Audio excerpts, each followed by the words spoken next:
Vice President Jagdeep Dhankar resigns citing health reasons.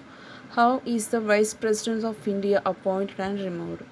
Let's understand the process.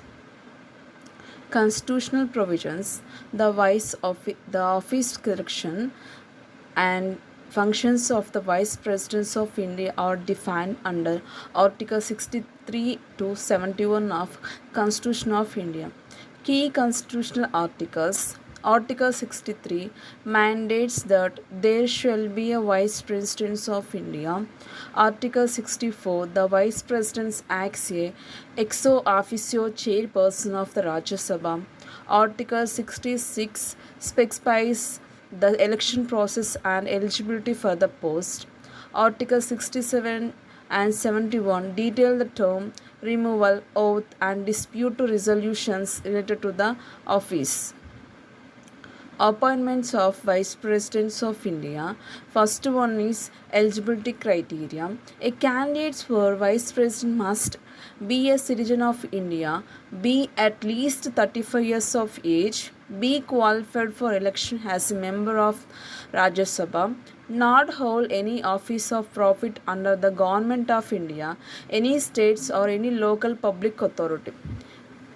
Electoral College. The Vice President is elected by an electoral college comprising both elected and nominated members of both houses of Parliament, Lok Sabha and Rajya Sabha. The members of the state legislative assemblies do not participate in this election.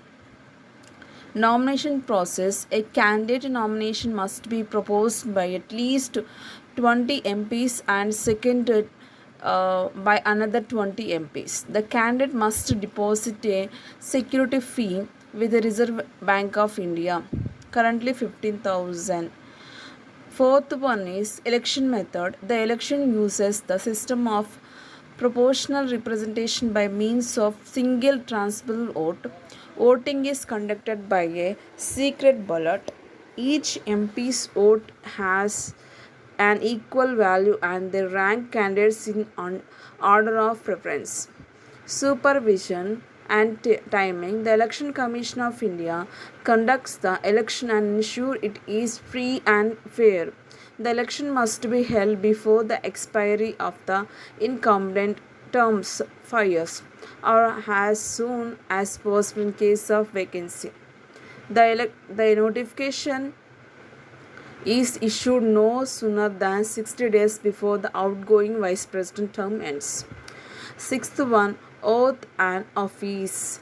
The elected Vice President takes an oath or affirmation before the President of India. They hold office for 5 years from the date of entering office but continue until a successor is elected and assumes of office.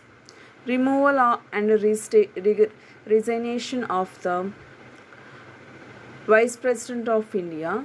Constitutional provisions. The removal and resignation of the Vice President of India are governed by Article 67 of the Constitution. The two key aspects are resignation. The Vice President can resign from office at any time. The resignation must be written, signed, and addressed to the President of India. The resignation takes effect once submitted. Formal acceptance is not specially required.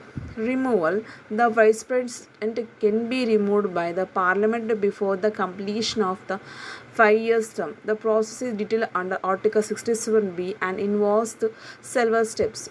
Initiation. Only the Rajya Sabha can initiate the process by introducing a resolution for removal.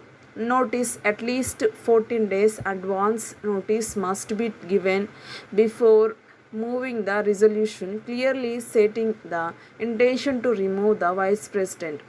Voting requirement. The removal resolution must be passed by an effective majority of all the then members of the Rajya Sabha. Agreement by Lok Sabha. After passage in the Rajya Sabha, it must be agreed to by a simple majority in Lok Sabha. no grounds specified. The Constitution does not prescribe specific grounds for removal. The process is based on parliamentary consensus, judicial review. The action and process are largely political, and Constitution bars courts from inverting in removal process under Article 22. Tenure of office. Jagdeep Dhankar served as the 14th Vice President of India from August 11, 2022 to July 21, 2025. He assumed office after taking the oath administered by President Draupadi Murmu on August 11, 2022 and resigned effective immediately on July 21, 2025, citing health reasons. Duration of service. Start date is August 11, 2022. End the date July 21, 2025. Total duration nearly 2 years and 11 months. During his tenure, Jagdeep Dhankar also served as a ex-office chairman of Rajya Sabha. His resignation came before the scheduled end of his 5-year term, which was originally set to conclude in August 2027.